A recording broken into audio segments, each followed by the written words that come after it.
En el seminario de hoy vamos a hablar de los patógenos fúngicos que causan micosis oportunistas. Vendría a ser la segunda parte de micosis oportunistas y que se refiere a hongos filamentosos que causan micosis oportunistas. Siempre que hablamos de una infección oportunista por cualquier agente microbiano, vamos a hablar del hábitat en donde este microorganismo se encuentra. En el caso de los hongos filamentosos, son hongos que se encuentran en el medio ambiente. Y es sumamente importante, además de considerar cuáles son los hongos más frecuentes, cuáles son las características de estos patógenos en sí mismos, y por eso está como en la, en la bola más grande, en el gráfico, saber cuáles son los factores del huésped. Dependiendo de los factores del huésped, que son los que yo tengo con el paciente enfrente mío, y las enfermedades que este paciente tiene, los tratamientos inmunosupresores que este paciente tiene, yo ya voy a estar sospechando qué agente microbiano puede llegar a tener y cómo lo tengo que buscar y cómo lo tengo que tratar en forma empírica. Los factores del huésped se refiere a distintas enfermedades, distintos tratamientos, y estos son factores que en los últimos años fueron cambiando y ampliándose tanto que ya no sirve más decir que el paciente es paciente inmunosuprimido, sino saber qué tipo de inmunosupresión. No sirve más saber que el paciente es trasplantado, sino qué tipo de trasplante tiene, cuánto tiempo después del trasplante, qué tipo de tratamiento quimioterápico tiene, qué tipo de tratamiento biológico tiene. Por lo cual, conocer los factores del huésped es algo que a mí me sirve, porque a partir de ahí yo voy a tener una sospecha de algún agente microbiológico en especial, o de los cuales van a ser los más frecuentes y los más importantes, y a partir de ahí tengo que empezar a hacer la búsqueda de este patógeno en el día a día de la evaluación de los pacientes.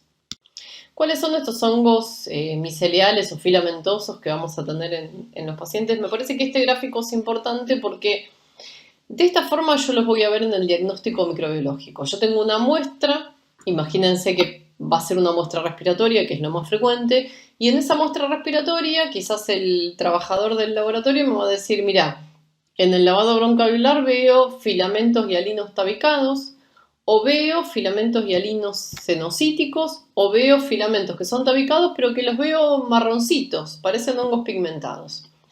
A partir de ahí yo tengo que buscar en esa información chiquita que me dio el examen directo, pero que es la más útil porque me va a guiar en qué especies va a poder tener el paciente y qué tratamiento le voy a poder poner en forma empírica más efectivo, que si no supiera qué tipo de hongo filamentoso veo, yo voy a sospechar. Por un lado, si es un filamento hialino tabicado, en los hongos que más frecuentemente tienen esas características y producen infecciones, y el más frecuente es Aspergillus, que aproximadamente produce el 80-85% de todas las infecciones filamentosas en pacientes inmunocomprometidos.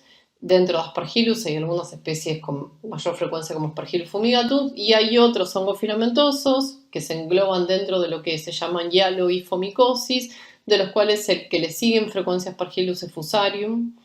Si yo veo un filamento que también es fino, tabicado, pero que tiene un colorcito, que se lo ve amarronado, son los hongos pigmentados, que son los que producen feoifomicosis. Después vamos a hablar un poco de ellos.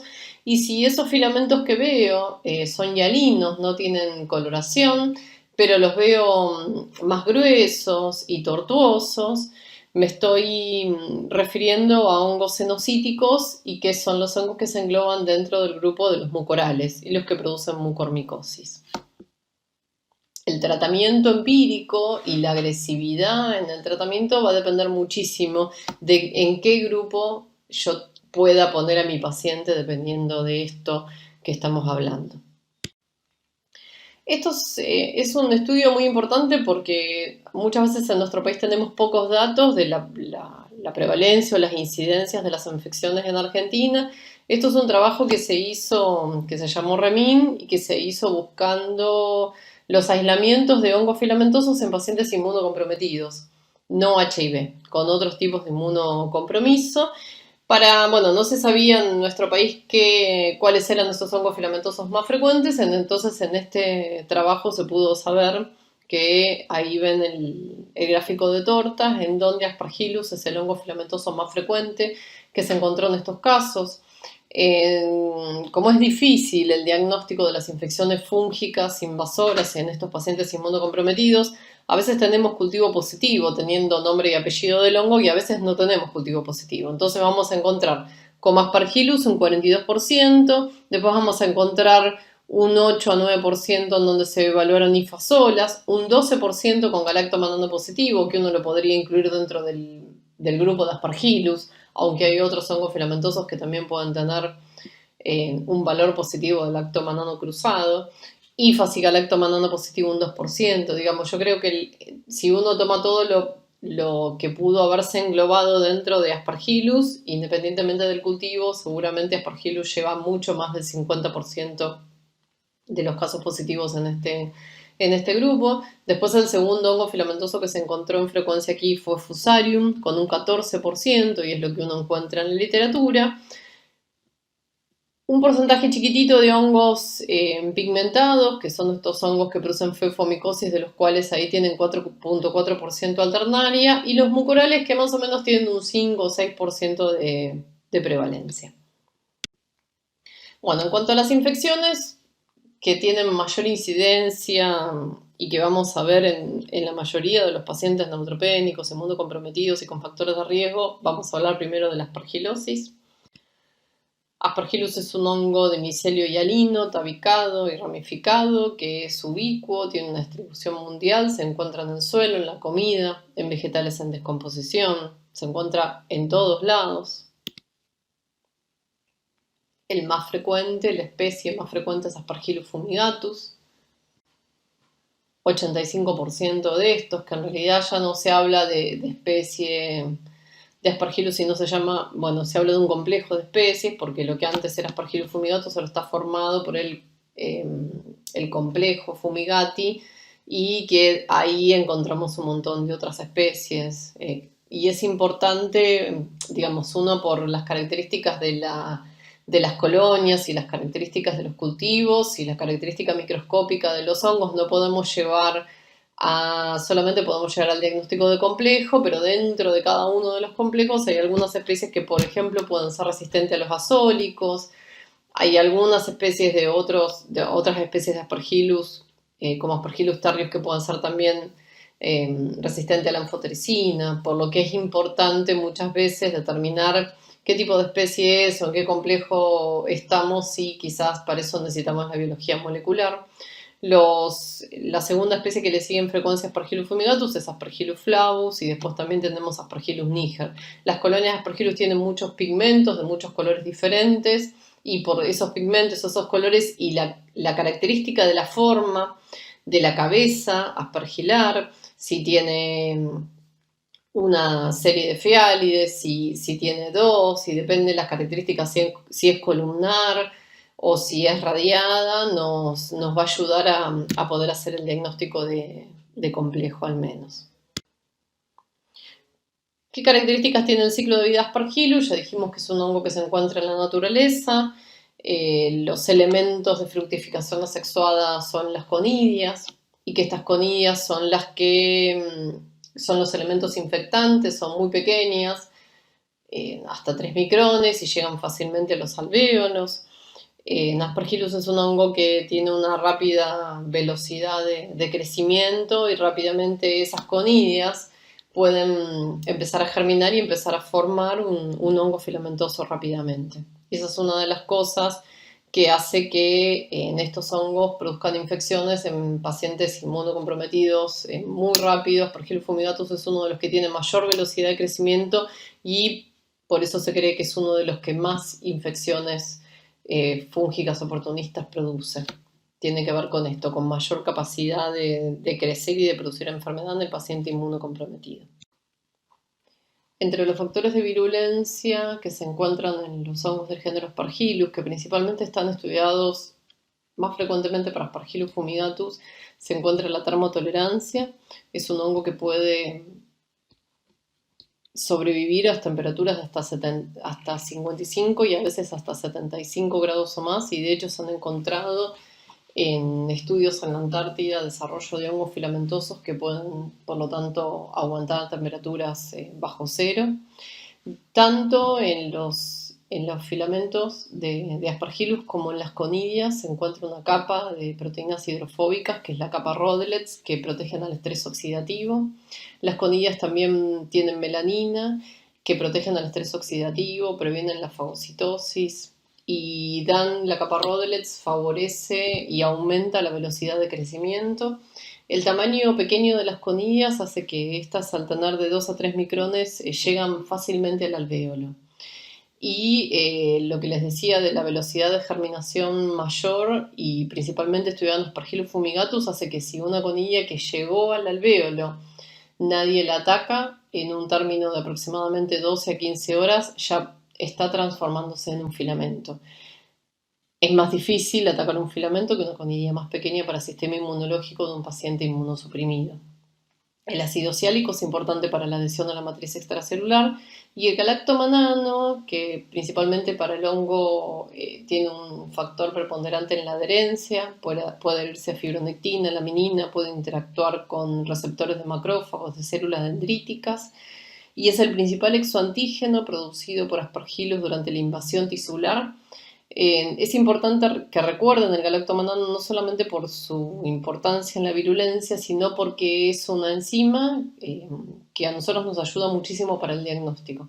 El diagnóstico de las infecciones oportunistas en los pacientes es muy difícil y son pacientes graves que tenemos que hacer un diagnóstico rápido. En la mayoría la sensibilidad es muy baja y la búsqueda de galactomanano en sangre o en muestras respiratorias nos ayudó mucho para mejorar la sensibilidad del diagnóstico y poder tratar mejor a los pacientes neutropénicos o trasplantados que pueden desarrollar infecciones por Aspergillus. Así que recuerden el galactomanano como factor de virulencia, pero que en la práctica hay que recordarlo porque nos es útil para poder diagnosticar en el día a día las infecciones invasoras por Aspergillus. Al igual que otras especies fúngicas, los Aspergillus pueden producir enzimas. Estas enzimas, como las que tienen ahí, catalasa, superoxidis mutasa, elastasa, fosfolipasas, asparticoproteasas, tienen la característica de degradar el colágeno, la elastina, fibrinógeno y citoquinas. Están asociadas al daño de las membranas del huésped y principalmente asociadas a la angioinvasión, que es lo que permite que Aspergillus del pulmón vaya a otros órganos y que produzca formas invasoras.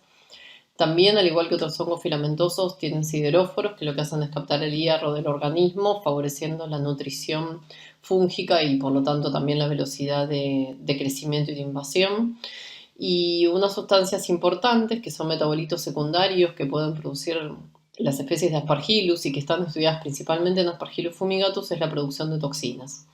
La gliotoxina es la más estudiada y más conocida. El 95% de las especies de Aspergillus fumigatus tienen la capacidad de producirla. Aquellas cepas que no producen gliotoxinas son cepas que no son patógenas en general en modelos animales y tienen la característica de la gliotoxina de inhibir la fagocitosis por los macrófagos, inhibir la proliferación de células T, inhibir el movimiento ciliar. Tiene que ver con disminución en la presentación antigénica, inhibición de la síntesis proteica, inhibición de la formación de NAD-fosfato oxidasa en los neutrófilos. Hay otras toxinas que están menos estudiadas, pero que también se cree que son factores de virulencia de Aspergillus, como el ácido albólico, la mitogilina, la fumagilina, la ribotoxina. Estas enzimas además están asociadas a mayor lesión a nivel del epitelio y mayor capacidad también de invasión por parte de las especies de Aspergillus. Una vez que las conidias ingresan por vía inhalatoria, pueden ingresar a través de la vía aérea alta a nivel de las fosas nasales y localizarse a nivel de los senos paranasales, o pueden por vía inhalatoria llegar a los alvéolos pulmonares. Una vez que llegan a los alvéolos, esas conidias muy chiquititas o son rápidamente fagocitadas por parte de los macrófagos, son atacadas por parte de los neutrófilos, o si no hay una respuesta inmunológica adecuada que pueda fagocitarla, ya dijimos que estos hongos pueden rápidamente formar filamentos, y esos filamentos son filamentos que tienen la capacidad de hacer angioinvasión y a partir del torrente circulatorio llegar a otros órganos a distancia. Importantísimo en la respuesta innata frente a Aspergillus son, en un primer momento, los fagocitos, que los macrófagos son los que fagocitan las conidias. Cuando tienen un tamaño pequeño pueden fagocitarlas rápidamente. Y por otro lado, también la acción de los neutrófilos frente a las estructuras fúngicas que son un poco más grandes cuando empieza a partir de las conidias a formarse los filamentos. Esto es lo que principalmente está alterado en los pacientes neutropénicos que hacen tratamiento con quimioterapia y que en su pulmón no tienen macrófagos y neutrófilos que ataquen a las conidias que ingresan de Aspergillus. Entonces esas conidias rápidamente pueden transformarse en filamentos y pueden hacer lo que quieran dentro de un organismo de un paciente inmunocomprometido. Una característica es que las conidias de Aspergillus pueden ser fagocitadas por las células fagocíticas como los macrófagos, pero también pueden ser internalizadas por células no fagocíticas y se sabe que las células endoteliales pueden internalizar a las conidias de Aspergillus y como que dentro de las células epiteliales no puede ser atacado, por lo tanto es una forma de evasión del sistema inmunológico, como un santuario dentro de las células epiteliales a partir del cual puede seguir sobreviviendo en el pulmón de los pacientes y a partir de ahí producir, digamos, la germinación y poder escapar de ese lugar. Los PPR más característicos en el reconocimiento Aspergillus son el TLR2, TLR4 y la dectina 1. TLR2 reconoce tanto hifas como conidios, mientras que TLR4 solo reconoce los filamentos de Aspergillus, y el reconocimiento de los filamentos de Aspergillus está relacionado a mayor producción de interleuquina 4, de interleuquina 10 y mayor respuesta de tipo TH2, que sabemos que no es protectora en las infecciones fúngicas con una, digamos, peor sobrevida de los pacientes en este caso. En cuanto a las manifestaciones clínicas de las infecciones por Aspergillus, van a depender mucho de la respuesta inflamatoria del paciente. Y acá en este cuadro vemos, por un lado, el tipo de aspergilosis o el cuadro, la forma clínica de la aspergilosis, y por otro lado vemos el sistema inmune del paciente. Cuando tenemos un paciente, cuando empezamos al principio, que tenemos un paciente con disfunción inmune, sin un sistema inmune que funcione adecuadamente, con ciertas alteraciones que favorecen la producción de las aspergilosis, que vamos a ver cuáles son, o sea, un sistema inmune que anda muy mal, vamos a tener las formas más graves de aspergilosis, y que son las aspergilosis invasoras.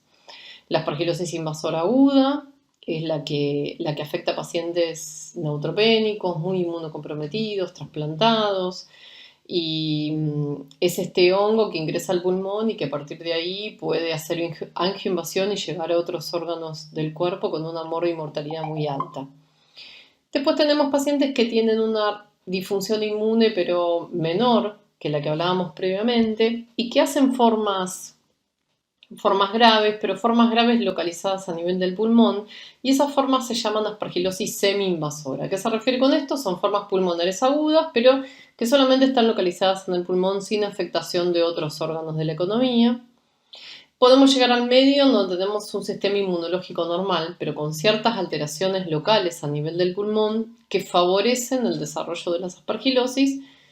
Y finalmente vamos a tener un sistema inmune que tiene algunas alteraciones principalmente asociadas de tipo alérgico, en pacientes que tienen crisis asmática, que hacen hiperreactividad inmunológica y que van a hacer lesiones a nivel del pulmón, pero por una respuesta inmune aumentada frente a los conidios de Aspergillus que ingresan todos los días. Bueno, viendo alguna de estas formas clínicas que decíamos de aspergilosis, por un lado tenemos la aspergilosis intracavitaria. Lo más característico son cavidades previas neoformadas en pacientes que desarrollaron una tuberculosis y les quedó una cavidad fibrótica. Pueden ser cavidades producidas por bronquiectasias. En esta foto de la tomografía fue una paciente que tuvo una neumonía por una pseudomona. Pseudomona a veces puede dejar cavidades cicatrizales también en el pulmón y como era una paciente neutropénica por una leucemia, desarrolló una forma de aspergilosis invasora y una forma de aspergilosis intracavitaria en su pulmón. O sea, las causas pueden ser varias. La fisiopatología es que tenemos una cavidad en el pulmón que no tiene un sistema inmunológico innato, no vamos a tener ahí ni macrófagos ni neutrófilos que ataquen esa conilla cuando llega. Cuando llega la conilla y nadie la ataca, nadie la fagocita, comienza a producir un filamento y el hongo desarrolla una forma filamentosa igual a la que desarrolla dentro de un tubo de cultivo. Con el tiempo empieza a crecer. Ese crecimiento hace que se produzcan lesiones por fricción mecánica de la pared de la cavidad, que haya ruptura de pequeños vasos o por la liberación de enzimas proteolíticas y hemolíticas de Aspergillus también haya sangrado. Y la característica es que son pacientes que no tienen clínica de una infección, pero sí desarrollan una expectoración con sangre. Y en pacientes que tuvieron una tuberculosis y empiezan a expectorar de nuevo con sangre, una de las cosas que uno supone que pueden tener de nuevo una reactivación de su tuberculosis, hay que recordar que puede ser una aspergilosis intracavitaria. La forma más grave de aspergilosis es la aspergilosis invasora. Esa forma de aspergilosis en donde, como no hay un sistema inmunológico que pueda atacar de ninguna forma al Aspergillus hace lo que quiere y se disemina por todos lados. ¿Cuáles son las enfermedades en donde yo tengo que suponer que el paciente puede tener una aspergilosis invasora? Tratarlo rápido porque si no me voy a quedar sin paciente también rápido. Tiene una alta mortalidad a pesar del tratamiento. Imagínense si no lo puedo diagnosticar y tratar. Por un lado es la neutropenia. Neutropenia severa y prolongada, ¿qué quiere decir? Severa es menos de 100 neutrófilos. Y los neutrófilos normales son aproximadamente más de 1000. Menos de 500 neutrófilos, un paciente que tiene menos de 500 es un paciente que tiene alta chance de tener infecciones oportunistas asociadas a su neutropenia, o por infecciones por hongos o por bacterias, parásitos y virus. La neutropenia menos de 500 se clasifica en leve, moderada, severa. Severa es menos de 100. Y prolongada son aquellos pacientes que tienen una neutropenia de aproximadamente 2 semanas o más de duración. Cuando la neutropenia es severa pero es corta, de 2 a 3 días, el riesgo de que el paciente pueda llegar a tener una infección fúngica es menor, pero si esa neutropenia se prolonga en el tiempo, el riesgo es mayor. Uno de los factores o una de las enfermedades que más se asocia a aspergilosis invasora dentro de las enfermedades oncomatológicas es la leucemia aguda, tanto leucemia mieloide aguda como leucemia linfoide aguda. Después podemos tener el resto de los oncomatológicos, linfomas y leucemias de otro tipo, que se asocian con una incidencia mucho menor. Fíjense, hasta el 5%. En el otro, hasta el 25% pueden desarrollar aspergilosis invasora. El tratamiento con corticoides a dosis altas durante por lo menos 2 o 3 semanas también es un factor de riesgo por infección fúngica de cualquier tipo y principalmente, en este caso, de aspergilosis. Se sabe desde hace bastantes, y quizás hace 10 años aproximadamente, que se están haciendo estudios de prevalencia, de incidencia de infecciones de aspergilosis invasora en pacientes en terapia. Siempre que uno piensa en infecciones oportunistas en pacientes en terapia, piensa en cándida. La Aspergillus no era un agente etiológico que tuvieran en la cabeza los médicos de terapia para descartar, y lo que se empezó a ver en estudios de autopsias de pacientes que se morían, que no tenían diagnósticos, que algunos de esos pacientes se morían de aspergilosis. Aspergilosis semi-invasora o aspergilosis invasora. Y no es cualquier paciente de terapia, sino que son pacientes de terapia que tienen cirrosis, pacientes que tienen intubación prolongada, que están en respirador durante mucho tiempo, que son tratados con corticoides y que cumplen ciertos grupos de riesgo para desarrollar una aspergilosis. Pacientes trasplantados que hacen enfermedad de injerto versus huésped y por lo tanto, como están rechazando el implante, se los inmunosuprime más, son un grupo de mayor riesgo de desarrollo de aspergilosis invasora. Dentro de los biológicos hay muchas drogas que favorecen el desarrollo de aspergilosis. Los más antiguos, digamos, son los anti-TNF, y después hay otras drogas que son los inhibidores de la tirosinquinasa que se describieron en los últimos años y que también aumentan la incidencia de infecciones por Aspergillus, además de la incidencia de otras infecciones fúngicas también. Así que en pacientes tratados con este tipo de biológicos hay que buscar y tener en cuenta que pueden desarrollar una infección fúngica invasora por Aspergillus. La enfermedad granulomatosa crónica, que se basa en una alteración a nivel de la fagocitosis, es un factor de riesgo también característico de infecciones por Aspergillus. Los pacientes con trasplante de órganos sólidos, si uno tuviera que decir, bueno, pacientes trasplantados van a desarrollar aspergilosis. Obviamente mucho más los oncohematológicos que el trasplante de órgano sólido. Dentro de los pacientes con trasplante de órgano sólido, la candidiasis es mucho más frecuente que la infección por aspergillus.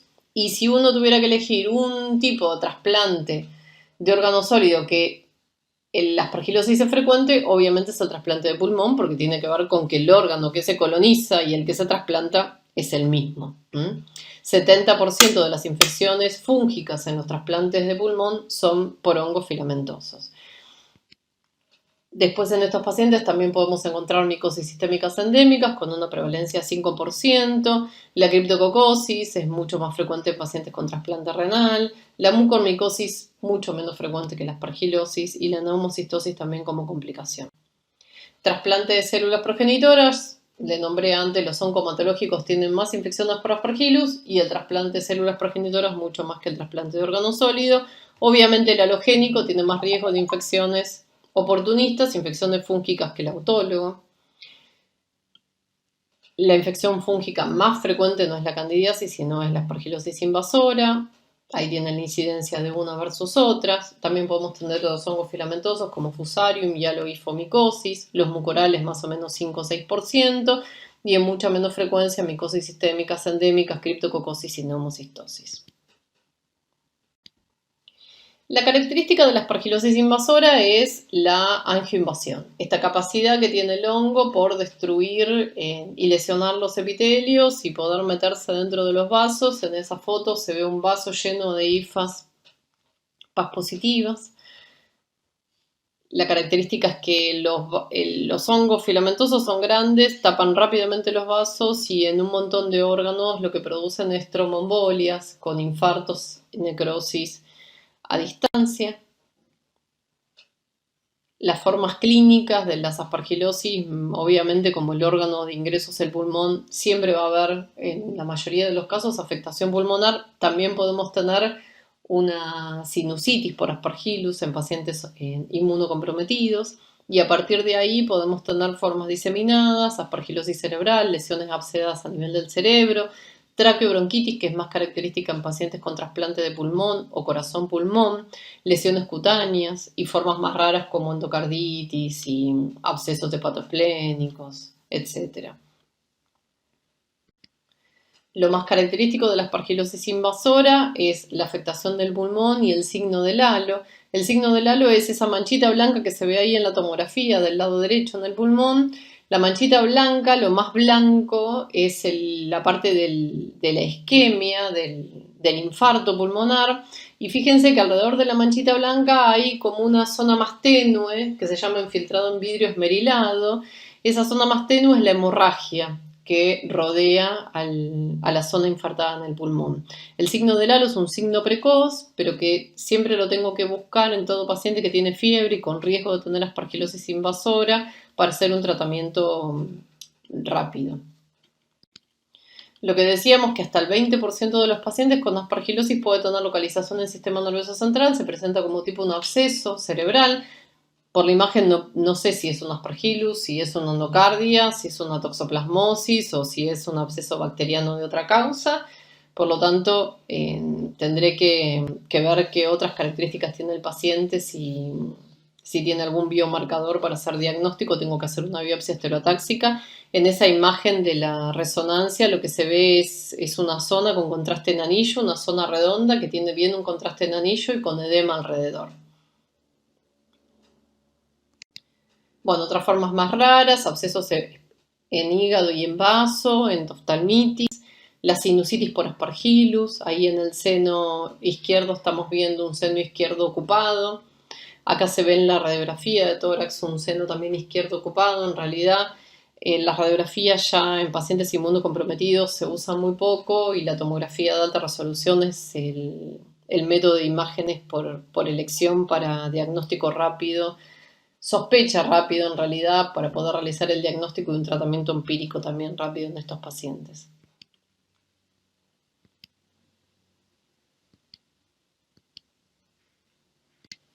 Y por último, siempre es importante cuando uno tiene una enfermedad y se pueden tomar medidas de prevención, poder realizarlas, porque así evitamos el desarrollo de la enfermedad en los pacientes o por lo menos disminuimos la incidencia de estas infecciones.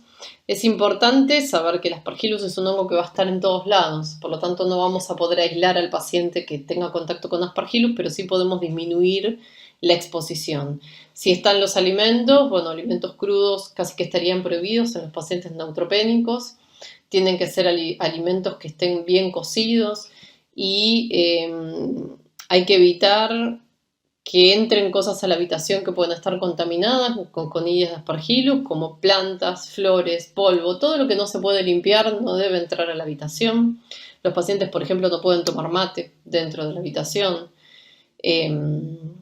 Una cosa que se vio hace muchos años en algunos estudios en Estados Unidos es que el agua también tiene conidios de hongos filamentosos y que muchos brotes que se produjeron en ciertos centros de Estados Unidos estaban asociados al baño de ducha, porque la ducha lo que hace es aerosolizar conidios de estos hongos en la evaporación, y eso favorece la inhalación en estos pacientes. Por lo tanto, deberíamos evitar la ducha en los pacientes que se bañan.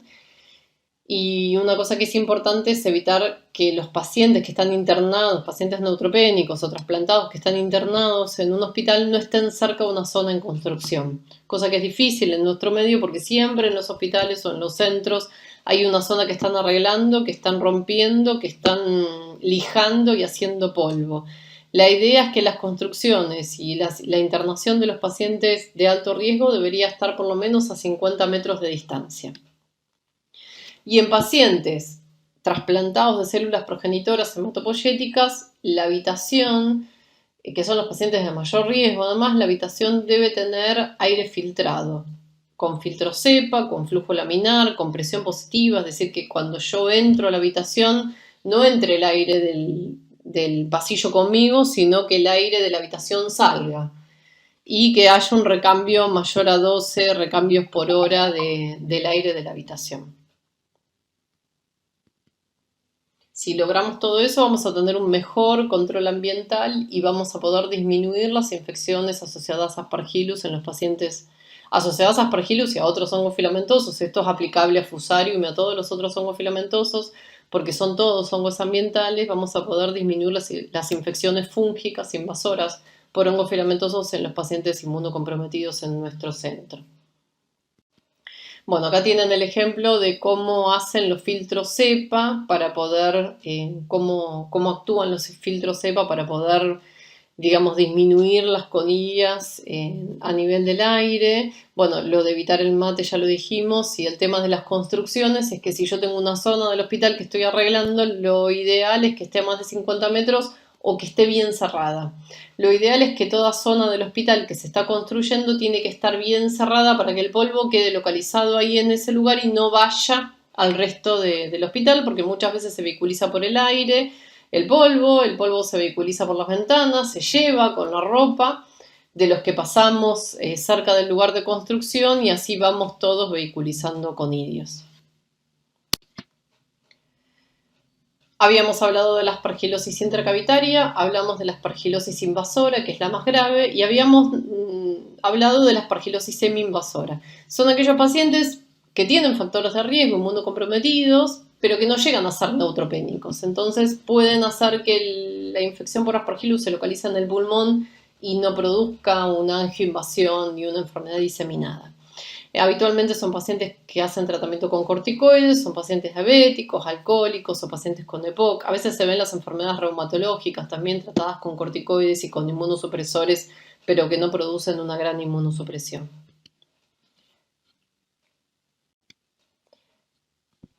Y por último, están los pacientes asmáticos o los pacientes que tienen fibrosis quística, que pueden desarrollar o el asma aspergilar o la aspergilosis broncopulmonar alérgica. Son pacientes que lo que hacen es una respuesta, una hiperreactividad bronquial frente a los conidios de Aspergillus.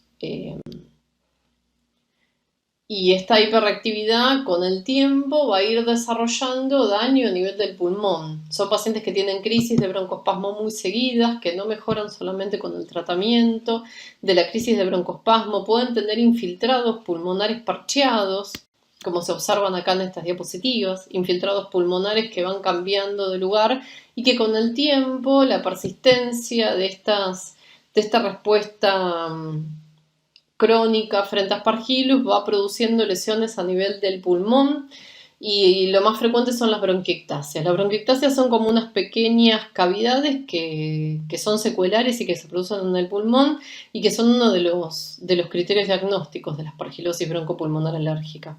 Obviamente en esto tiene mucho que ver la respuesta inmunológica del paciente. De hecho, el tratamiento no es tratamiento antifúngico solamente, sino es tratamiento para disminuir la respuesta inmunológica del paciente y probablemente también a veces se asocia al tratamiento antifúngico para disminuir la colonización por Aspergillus.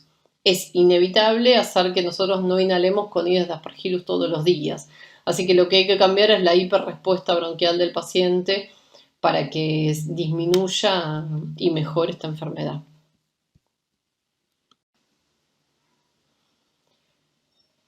Los mucorales son hongos que se los llama hongos emergentes, cada vez se describen más infecciones producidas por estos mucorales. A ciencia cierta no sabemos si es porque hay más infecciones por mucorales o lo estamos pudiendo sospechar más y diagnosticar más. En las muestras se los ve así como se observan en estas fotos, como filamentos más anchos que no se les ven los tabiques porque los tabiques están muy separados entre sí.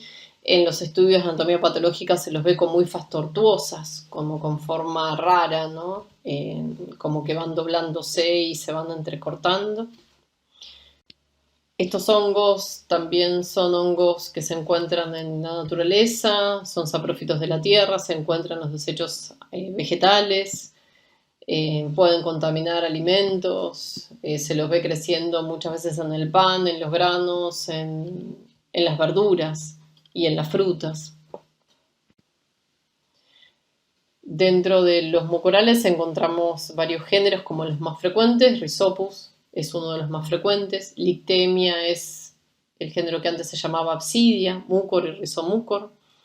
Todos se ven como hifas hialinas, cenocíticas, anchas, que en general generan un tabique que tiene un tabique que se divide a 90 grados aproximadamente, y en las formas asexuadas, en los cultivos lo que se ven son los esporangios con esporangiosporos. La característica de la mucormicosis es que son hongos que, al igual que Aspergillus, generan una angioinvasión que tiene una velocidad de crecimiento más rápida todavía que los Aspergillus, y son hongos que dentro de los vasos crecen muy rápido, los obstruyen muy rápido y generan necrosis. Las lesiones por los mucorales son lesiones característicamente necrotizantes.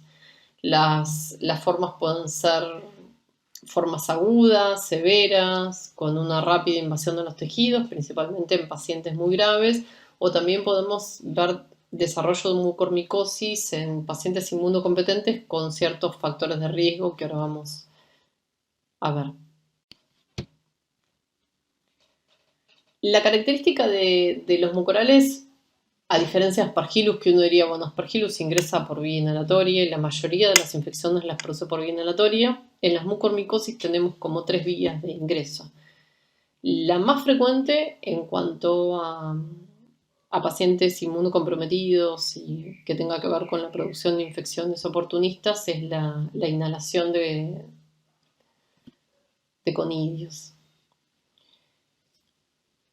Los conidios ingresan por vía inhalatoria y pueden desarrollar o formas que afecten la vía aérea superior, afectando los senos, o pueden afectar la vía aérea inferior, principalmente en pacientes neutropénicos, como lo que vimos en el desarrollo de la aspergilosis pulmonar.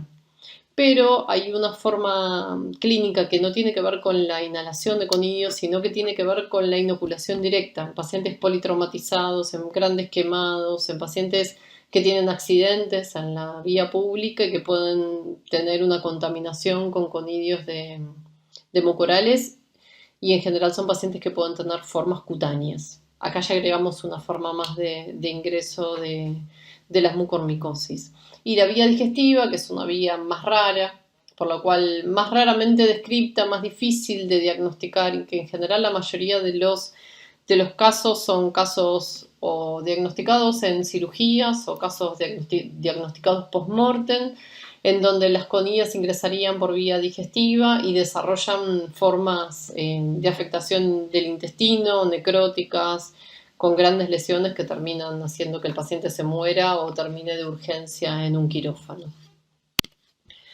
¿Cuáles son los factores de riesgo para el desarrollo de mucormicosis? El factor de riesgo más característico para el desarrollo de mucorales es una complicación que se asocia a los pacientes diabéticos, que es la cetoacidosis diabética. Los pacientes diabéticos que no realizan tratamiento pueden tener con el tiempo una complicación que es la cetoacidosis, que es un cuadro muy grave de una acidosis metabólica terrible que tiene una alta mortalidad.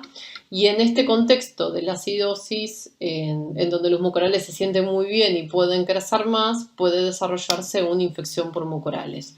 Pueden ser otras causas de acidosis, no solamente es en los pacientes diabéticos, por ejemplo, pacientes con uremia, o sea, insuficiencia renal que requiere diálisis, que también están acidóticos, intoxicación por ácido salicílico u otras drogas que produzcan acidosis, un síndrome urémico hemolítico, una diarrea, pero lo característico es la cetoacidosis diabética, como con más frecuencia.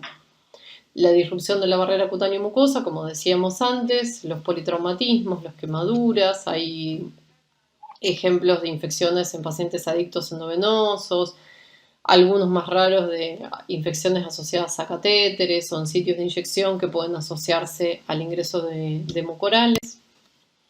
Aquellos pacientes neutropénicos o comatológicos o trasplantados o con quimioterapia o con corticoides en dosis altas, o sea, los mismos factores de riesgo que para el desarrollo de aspergilosis invasora, también pueden hacer infecciones por mucorales, en este caso por ingreso inhalatorio, y las dos formas clínicas son el desarrollo de la sinusitis o el desarrollo de una neumonía aguda muy parecida a la neumonía que veamos con el signo del halo en la aspergilosis, pero en general las lesiones son más grandes, son bilaterales y a veces en vez como signo de halo se ven como signo del halo inverso. Hay ciertas enfermedades o patologías que se asocian a alteración de la disponibilidad de hierro dentro del organismo y que también favorecen el desarrollo de la mucormicosis. Hace muchos años se utilizaba como quelante de hierro la deferoxamina, que favorecía el desarrollo de estas infecciones. ¿Por qué? Porque los mucorales usaban la deferoxamina como si fuera un sideróforo para poder captar ellos hierro. También hay otras enfermedades como ciertas talasemias que pueden alterar el metabolismo del hierro, en la disminución de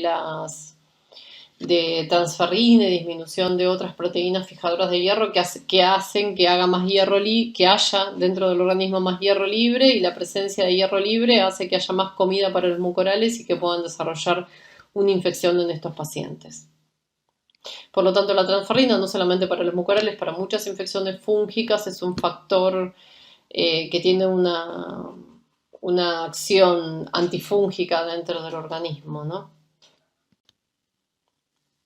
En esta diapositiva, cuando vemos que un paciente tiene hierro unido a las proteínas y tiene neutrófilos que pueden hacer fagocitosis y atacar cualquier hongo, vamos a tener un huésped con una respuesta inmunológica normal que no va a poder desarrollar una infección por mucorales, mientras que, por otro lado, tenemos un huésped susceptible que tiene un montón de hierro libre y no tiene neutrófilos ni un sistema inmunológico que pueda atacar ese hongo. Por lo tanto, si ahí ingresa un conidio, ese conidio va a poder filamentizar rápidamente. Los mucorales son hongos que tienen una velocidad de crecimiento muy rápida, mucho más rápida que Aspergillus en los cultivos, y así también crecen rápido en el huésped susceptible. Entonces rápidamente generan filamentos, esos filamentos hacen angioinvasión y desarrollan la enfermedad diseminada. Las formas clínicas de la mucormicosis, algunas ya la nombré, la forma pulmonar, característica de pacientes neutropénicos, la forma gastrointestinal es mucho más rara y en general está asociada al ingreso por vía digestivas, la forma diseminada que en general se ve a partir del pulmón a otros órganos en los pacientes neutropénicos también. Dentro de las formas diseminadas podemos encontrar lesiones cutáneas embólicas o también podemos encontrar lesiones cutáneas por ingreso de las conidias por pasaje a través de la piel en grandes quemados o en politraumatizados. Y la forma más característica es la rinosinuso órbito cerebral, que es la que vemos a continuación. En esta forma clínica, los conidios de Aspergillus empiezan a desarrollarse en la mucosa nasal y en los senos paranasales. Es muy característica de los pacientes diabéticos. No se sabe por qué los diabéticos hacen estas formas clínicas y no una forma pulmonar, pero la mayoría de las rinosinuso órbitos cerebrales se presentan en pacientes diabéticos con cetoacidosis. Es más raro en otras inmunodeficiencias. Ya dijimos que el desarrollo de mucorales hace muchas lesiones necróticas y por esto en esta paciente vemos un montón de lesiones necróticas en la cara. El hongo se localiza en la nariz, afecta a los senos paranasales, obviamente por contigüidad el paladar y la boca, el ojo y si sigue progresando el sistema nervioso central. Las formas pulmonares más características de pacientes neutropénicos son comatológicos, leucemias mieloides agudas, pacientes con quimioterapia.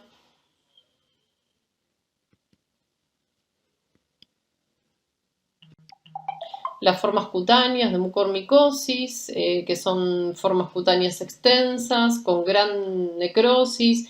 Muchas veces se encuentran mucorales asociados a infecciones bacterianas, o sea, son flora polimicrobiana porque son politraumatizados y que además están contaminados con otros microorganismos. Bueno, dentro de lo que nosotros llamamos hialoifomicosis, son micosis oportunistas producidas por hongos hialinos. Es como una forma de agrupar un montón de géneros fúngicos que puedan producir infecciones oportunistas, de los cuales vamos a hablar de algunos que son los más frecuentes. Algunos pueden ser hifas o se pueden presentar como levaduras hialinas también. El mecanismo de ingreso habitualmente es inhalatorio, pero también pueden ingresar por vía cutáneo-mucosa y pueden producir infecciones localizadas o infecciones diseminadas como las que vimos, parecidas a Aspergillus y mucorales en pacientes con los mismos grupos de riesgo. O sea, son un diagnóstico diferencial de los agentes fúngicos que vimos previamente.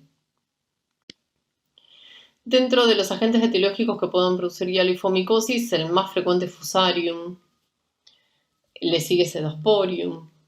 Dentro de Pseudosporium quizás es importante recordarlo porque hay una especie que es resistente a todos los antifúngicos y que puede producir infecciones en pacientes inmunocomprometidos.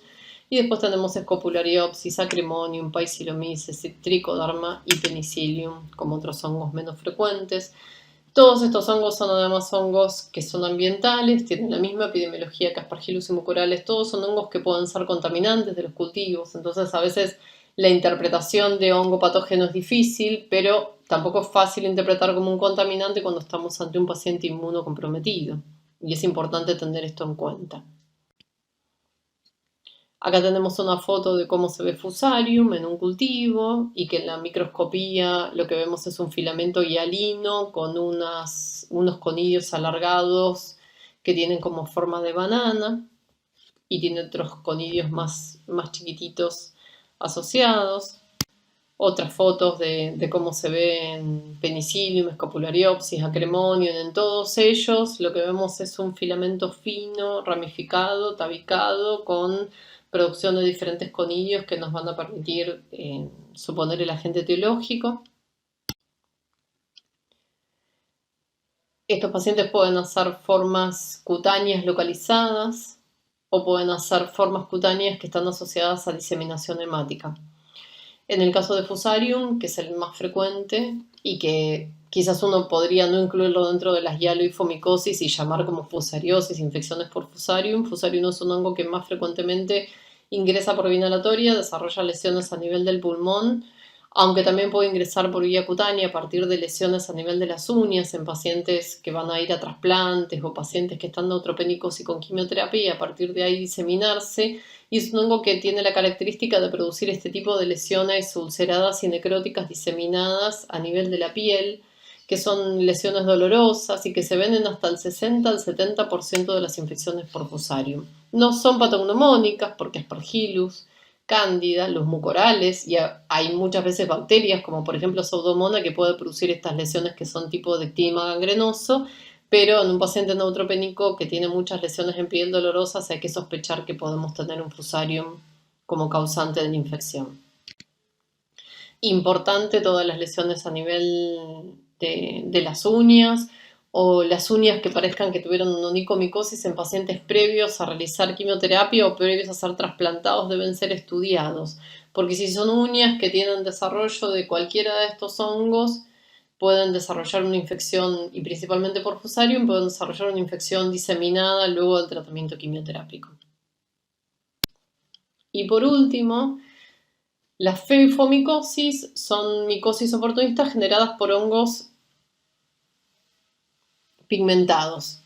Los hongos pigmentados los vemos al microscopio como hongos que tienen un color propio, son amarronados, también se los ve en los cultivos como amarronados, pero las podemos sospechar en un examen directo de una muestra. La vía de ingreso es la misma que planteamos previamente para todos los otros, digamos, en eso uno podría decir, bueno, ingresan todos por vía inhalatoria, también producen manifestaciones clínicas a nivel de los senos paranasales principalmente, pueden producir sinusitis agudas en pacientes neutropénicos o son muchas veces causantes de sinusitis crónicas en pacientes inmunocompetentes, pero con alergias y con trastornos obstructivo de la vía aérea alta o pueden producir infecciones pulmonares, diagnóstico diferencial también de neumonía por Aspergillus o por Fusarium o por mucorales en el pulmón en un paciente neutropénico trasplantado, o pueden ingresar también por inoculación traumática menos frecuente. Obviamente son amarronados porque tienen mucha melanina y la melanina, ya saben ustedes, el factor de virulencia que tiene que ver con toda la disminución de la fagocitosis y demás. Los agentes etiológicos que vamos a encontrar pueden ser los géneros bipolaris, curbularia, alternaria, exofiala, fialófora, fialófora bantiana. En general, en pacientes inmunocompetentes tienden a producir lesiones localizadas, como quistes subcutáneos o lesiones localizadas a nivel de piel, mientras que en inmunocomprometidos producen formas diseminadas, y lo más frecuente es que sean formas sinusales o pulmonares. Acá tienen algunas fotos. Fíjense que todas las fotos microscópicas los hongos tienen una coloración amarronada, así se ve un hongo de matiacio con esa coloración amarronada, y todos los cultivos son cultivos marrones o de color negro. Y algunas fotos de cómo se ven. Podemos ver quistes localizados, como ese quiste a nivel del dedo, lesiones a nivel de los ojos, que también le pueden dar algunos hongos que producen hialo y fomicosis, lesiones a nivel de los ojos, y lesiones a nivel del sistema nervioso central. Algunos de estos, principalmente la Cladofelófora bantiana, tiene tropismo por sistema nervioso central y da lesiones abscedadas indistinguibles de abscesos producidos por muchos microorganismos. Bueno, y con esto terminamos la clase de micosis oportunistas producidas por hongos filamentosos.